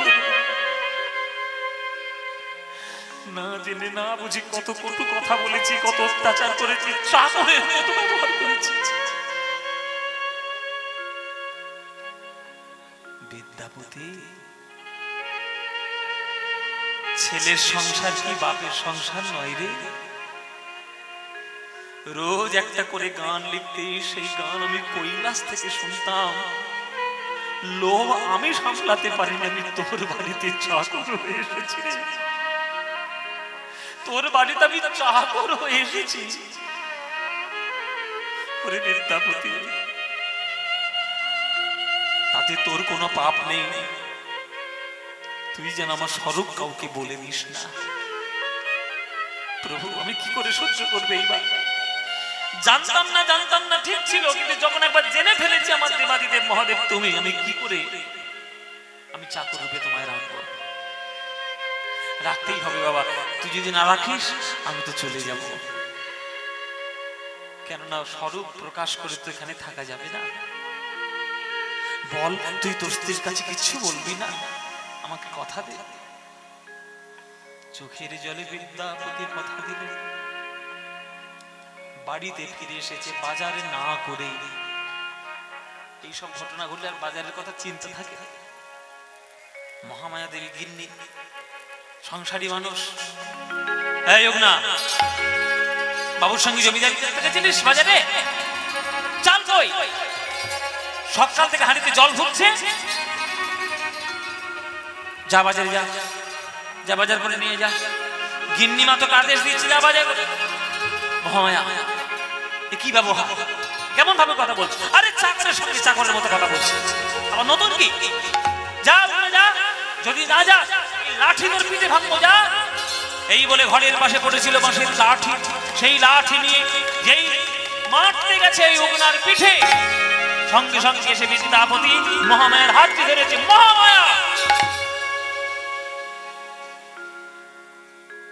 কি করছো? কার গায়ে হাত তুলছো তুমি? জানো কে? আজকে সকালবেলায় কার মাথায় বেল পাতা দিয়েছিলে? কার মাথায় গঙ্গা জল ঢেলেছিলে? রোজ ঠাকুর ঘরে গিয়ে যার মাথায় গঙ্গা জল ঢালো, সেই গঙ্গাধর আমার দেবাদিদেব মহাদেব। এই উগনা হলো আমাদের কুলের ভগবান। প্রভু,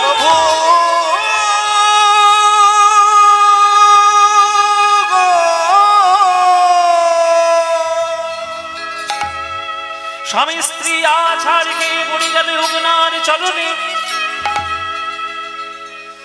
নয়নের জলের বিন্দু দিয়ে দেবাদিদেব মহাদেবের চরণ ধুচ্ছে। বিদ্যাপতি মহামায়া যত না কাঁদছে বাবা, দেবাদেব দেব মহাদেব তার থেকে বেশি কাঁদছে। ওরে বিদ্যাপতি, তোকে বারবার বললাম যে তুই আমার স্বরূপ প্রকাশ করিস না, তুই বলে দিলি। আর আমি থাকতে পারবো না বাবা, আর আমি থাকতে পারবো না। কেননা আজ তুই জেনেছিস, তোর স্ত্রী জেনেছে, কাল পাড়া প্রতিবেশীর লোক জানবে, পরের দিন সবাই জেনে যাবে। এইবার আমার বিদায় দে। না প্রভু, একবার যখন চরণ পেয়েছি আর বিদায় দেবই না তোমাকে, তুমি আমাদের কাছেই থেকো। না, পারবো না। আমি তাহলে আমার গান তুমি শুনবে না প্রভু? নিশ্চয়ই শুনবো। যে বট গাছের তলায় বসে তুই আমায় গান শুনিয়েছিস, আমাকে সমাধিস্থ করেছিস, সেই বট গাছের তলা থেকে কিছু দিনের মধ্যেই আমি প্রকাশিত হব পাতাল বেদী পাতালেশ্বর মহাদেব রূপে। আর এই মহাদেব রূপে প্রকাশিত হয়ে তুই রোজ ওই শিবলিঙ্গের কাছে একটা করে গান শুনিয়ে আসবি। তোর গান আমি কৈলাস থেকে শুনবো, রোজ তোর গান শুনে আমার হৃদয় পাবন করব। কিছুদিনের মধ্যেই সেই বট গাছের তলা থেকে পাতাল ভেদী মহাদেব প্রকাশিত হলেন বাবা। একবারে মাটি ফোড়ে ভেদ করে পাতালেশ্বর মহাদেব উঠেছিলেন। সেই পাতালেশ্বর মহাদেব এখনো পর্যন্ত সেই বটগাছের তলায় বর্তমান। আপনারা এখানে ওখানে সেখানে ছুটে যান, পয়সা খরচা করে তীর্থ করেন, যদি কখনো সময় পান আপনারা প্রাণ ভরে গিয়ে একবার দেখে আসবেন আমাদের এই বিদ্যাপতির লীলাক্ষেত্র। সেই মন্দিরে বিদ্যাপতি পদাবলী লিখছে, আর পাশে উগনা চাকরগিরি করে কাজ করছে, সেই মূর্তি এখনো আছে। আর প্রত্যেকটি পদাবলী পাথরে খোদাই করে লিখে একবারে মন্দিরের গায়ে লিখে দেওয়া রয়েছে। আর সমস্তিপুর বলে যে জায়গাটা, সেই সমস্তিপুর, বিহারের সমস্তিপুর, সেই সমস্তিপুরে বিদ্যাপতির সমাধিস্থল এখনো পর্যন্ত সেখানে আছে। যে বিদ্যাপতির গানে স্বয়ং মহাপ্রভু সন্তুষ্ট, যে বিদ্যাপতির গানে স্বয়ং মহাদেব সন্তুষ্ট, যে বিদ্যাপতির গানে আজ সারা বিশ্ববাসী প্রেমের বন্যা তাদের হৃদয়ে বয়, সেই বিদ্যাপতির চরণে সবাই বলে প্রণাম জানাবেন। এই রকম কবি ভূভারতে আর কখনো জন্মগ্রহণ করবেন না। তাই মায়েরা, সেই বিদ্যাপতির কথা আজকে আস্বাদন করলাম।